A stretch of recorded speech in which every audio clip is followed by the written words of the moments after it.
¿Qué harías tú si fueras el hombre más poderoso de tu país y en cuestión de horas te convirtieras en un fugitivo? El 1 de enero de 1959, Fulgencio Batista, el presidente de Cuba, huía de La Habana en plena madrugada, mientras a las calles de la capital celebraban la llegada del nuevo año y de una revolución. Lo que siguió en República Dominicana fue una pesadilla diplomática. Traiciones inesperadas, amenazas de muerte y humillaciones que pocos conocen en detalle. En este vídeo te contaré los meses que pasó Fulgencio Batista en la trampa dorada que le tendió Trujillo en República Dominicana. Yo soy Pedro Enrique Pujals y este es mi canal El Tesoro del Presidente.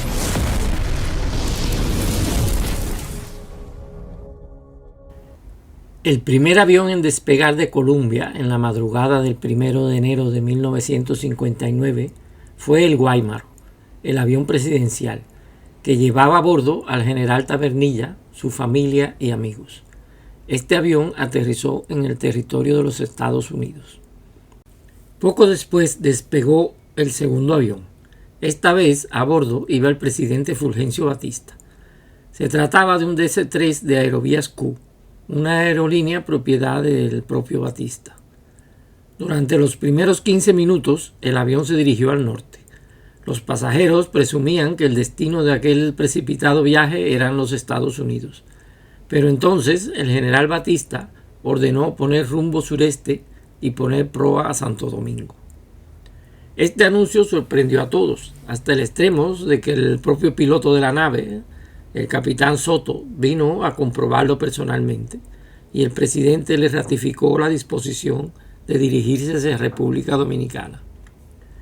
Parece ser que en ese momento el presidente tuvo una gran intuición. El embajador americano E.R. Smith le había informado el día 17 que su presencia en tierra americana no era aconsejada por el Departamento de Estado, porque lo consideraba una figura polémica. Él le recomendaba pasar unos meses en un tercer país y luego dirigirse hacia los Estados Unidos. Al parecer, Batista sospechó que de aterrizar en Estados Unidos, los americanos lo extraditarían de vuelta a Cuba. Esta era una posibilidad muy real, confirmada posteriormente en 1963, cuando los americanos entregaron a sus enemigos al exgobernante venezolano Marcos Pérez Jiménez. En ese momento, Washington veía a Batista como el verdadero problema de Cuba, no a Castro, una percepción que la historia desmentiría con el tiempo. La desinformación comunista había hecho un trabajo magistral en Estados Unidos. La opinión pública americana consideraba a Batista un dictador sin entrañas, un tirano cruel, mientras que a Fidel Castro lo veían como un Robin Hood caribeño. Al aproximarse a la base aérea de San Isidro, el capitán de la nave, que era el teniente coronel Soto, solicitó permiso desde el aire para descender y la torre de control le respondió afirmativamente. Este mismo oficial, el 12 de agosto de 1959, piloteó el avión que fue capturado por los castristas en la ciudad de Trinidad y de esta forma llegó a su final una conspiración que se inició desde Santo Domingo para derrotar a Fidel Castro. Les aviso que este hecho será tema de un próximo vídeo en mi canal. Ayer mismo leí una entrevista que se hizo a este piloto cuando fue liberado de la prisión de Castro en el aeropuerto ya para irse a Miami en el año 79, y allí él dijo que el avión que él pilotó, o sea el avión en que se fue Batista, no era un DC-3 como yo creía hasta ahora, sino era un DC-4 cuatrimotor también pertenecientes a Aerovías Q, que algunos amigos me preguntaron en los comentarios sobre el modelo del avión que se había ido Batista, y bueno, esto ya les sirve de aclaración. Aunque fue avisado con poca antelación, en la pista para recibir a Batista esperaba Ramfis Trujillo, hijo del dictador dominicano. Los oficiales cubanos y sus esposas descendieron del avión vistiendo aún los trajes de gala de la noche anterior. En el otro extremo de la pista, a esa misma hora, ignorantes de todo lo acontecido en Cuba, dos aviones DC-3 de la Fuerza Aérea Cubana cargaban armas y municiones para ser enviadas a La Habana. Batista, por conducto de un ayudante, ordenó que se suspendiera esta actividad. El expresidente fue hospedado en una lujosa residencia dentro del Palacio Nacional. A su servicio tenía un coronel ayudante y un Chrysler con chofer a su disposición las 24 horas del día. 2 días después, Batista se reunió con Trujillo. Fue una conversación cortés, pero llena de hipocresía. Ambos se despreciaban mutuamente. Trujillo veía a Batista como un blando, y Batista veía a Trujillo como un tirano sanguinario. En más de una ocasión, Cuba y la República Dominicana de la era Trujillo estuvieron al borde del conflicto armado. Este es otro tema prometido para un próximo video de mi canal, El Tesoro del Presidente. Trujillo propuso el desembarco en Oriente de varios miles de soldados dominicanos para liquidar a Fidel Castro. No se le puede dejar llegar a La Habana, insistía Trujillo. En una semana puedo restaurarlo en el gobierno. Batista lo escuchó con calma, turbado. Estaba buscando las palabras adecuadas para rechazar sin ofender a aquel hombre tan susceptible y de quien era huésped. El expresidente conocía la posición de Estados Unidos respecto a su persona. No querían verlo de nuevo al frente del gobierno de Cuba. Por otro lado, la clase alta, la iglesia, los hombres de negocio y especialmente el pueblo cubano apoyaban a Castro con fervor. Una invasión dominicana podría significar un gran derramamiento de sangre entre el pueblo cubano, y esa había sido una de las razones de su renuncia ante las presiones americanas.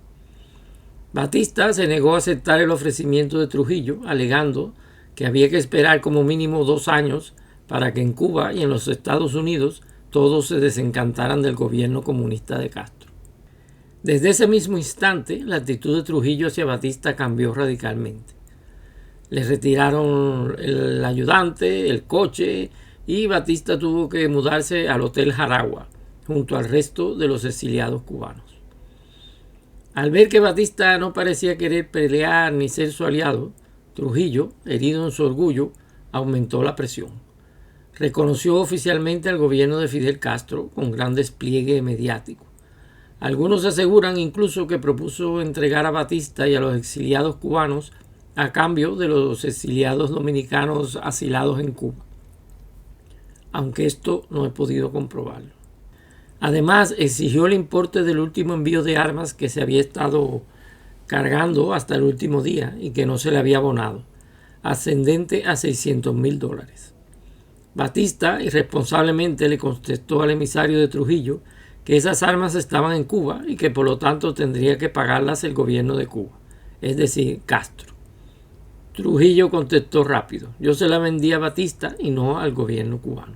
El dinero que Batista había enviado anticipadamente a los bancos americanos había sido congelado por Washington y el expresidente no podía acceder a sus cuentas.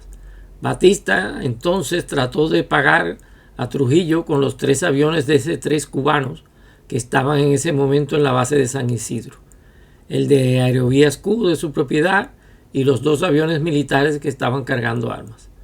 Trujillo se negó y además los confiscó. Él quería su dinero en dólares.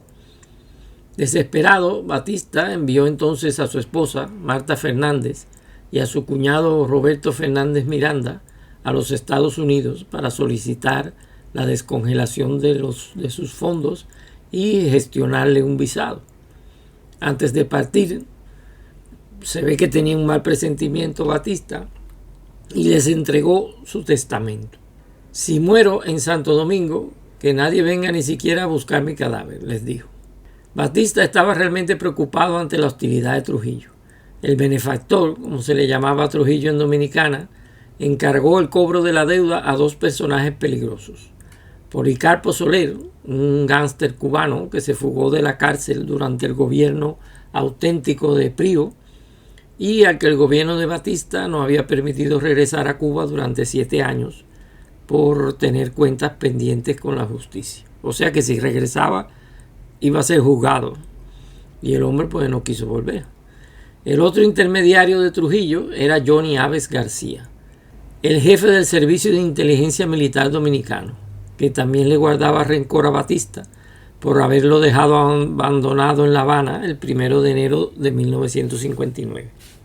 Este oficial había sido enviado por Trujillo al frente de una comisión para ofrecerle tropas a Batista. En esa ocasión los dominicanos tuvieron que refugiarse deprisa y corriendo en su embajada en La Habana, dejando inclusive abandonado a un chino de nacionalidad alemana que los acompañaba y que era experto en explosivos. El chino fue capturado por Castro y cumplió una larga condena en Isla de Pinos. Una tarde, cuando el expresidente se disponía a salir a una de sus acostumbradas caminatas, Batista fue arrestado sin previo aviso y trasladado en una camioneta de presos comunes a la cárcel La Victoria. Gracias a la intercesión del general José Arizmendi Trujillo, hermano del benefactor, fue liberado una hora después. Batista recibió amenazas para que no saliera del Hotel Jaragua, ya que podía sucederle alguna desgracia en una de sus acostumbradas caminatas. Por otro lado, también algunos de sus guardaespaldas cubanos fueron arrestados y torturados, que algunos quedaron con graves secuelas. En otra ocasión le propusieron al coronel Esteban Ventura Novo y a otro oficial que secuestraran a Batista para reclamar un rescate millonario. Ventura no aceptó, a pesar de que se encontraba en muy mala situación económica, hasta el punto de que envió a su esposa a Cuba para tratar de sacar su dinero del país. De más está decir que esta gestión fracasó y el dinero fue incautado por el gobierno de Castro. Y si no me equivoco, eran como $20,000. Batista se encontraba invadido por el pesimismo. Casi todos los que lo acompañaron en su salida de Cuba lo abandonaron. Trujillo no quería darle permiso para abandonar República Dominicana y, por otro lado, ningún país quería darle visa. Las gestiones ante México, España, Francia y otros fracasaron. Ni siquiera Nigeria estaba dispuesta a admitirlo. Pero finalmente las gestiones de su esposa y del abogado americano Lawrence Berenson, gran amigo de Batista, lograron mover finalmente al gobierno de Eisenhower. Comenzaron a salir notas de prensa en los periódicos americanos que decían que la situación de Batista era difícil y que su vida peligraba. La prensa comenzó a hablar de su complicada situación en Dominicana. Washington, que hasta entonces había permanecido indiferente, permitió entonces el desbloqueo parcial de sus fondos. Con ese dinero, $3 millones, que fueron transportados por el coronel Piedra y su cuñado Roberto Fernández, Batista pagó su deuda con Trujillo. El coronel Piedra dice en su entrevista que solo se llegó a abonar $1 millón de la cifra exigida por Trujillo. Los expertos americanos en el área creyeron que Batista estaba vinculado a la Legión Anticomunista del Caribe, un ejército que preparaba a Trujillo para invadir Cuba. En total eran unos 2,000 hombres, entre cubanos, que eran sobre los 800, húngaros, checoslovacos, españoles, franceses y mexicanos. La mayoría eran mercenarios pagados. En realidad, Batista no quería saber nada de eso, y el que estaba al frente de esa legión era su compadre y viejo amigo Eleuterio Pedraza, el combativo coronel cubano. Los americanos pensaron que alejando a Batista del escenario de las Antillas le hacían un favor a la estabilidad de Cuba, es decir, a la estabilidad de Castro. En realidad le salvaron la vida a Batista, alejándolo de Dominicana. Pero a lo que sí no estaban dispuestos los americanos era concederle la entrada en Estados Unidos. A pesar de que Batista se mantuvo haciendo gestiones toda su vida, nunca obtuvo la visa americana y nunca volvió a pisar su casa en Daytona Beach, en Florida. Finalmente, Washington consiguió de Portugal que le dieran permiso a Batista para establecerse en Madeira. Trujillo accedió a dejarlo partir. Entonces el abogado Berenson alquiló en Nueva York un avión Super Constellation de la compañía brasileña Varig. Y el 19 de agosto de 1959, tras 8 meses de pesadilla, Batista abandonó la República Dominicana junto a 17 personas de su familia y amigos leales. Irónicamente, ninguno de los que los estuvieron atormentando allí en Dominicana lo sobrevivió. Policarpo Soler fue acribillado junto a su esposa, su sobrino y su chofer. Se había robado $1.000.000 enviados por Batista para ayudar a los exiliados cubanos en Dominicana y que Trujillo planeaba apropiarse. En 1961, Trujillo fue muerto en un atentado. Jefe, creo que nos están siguiendo.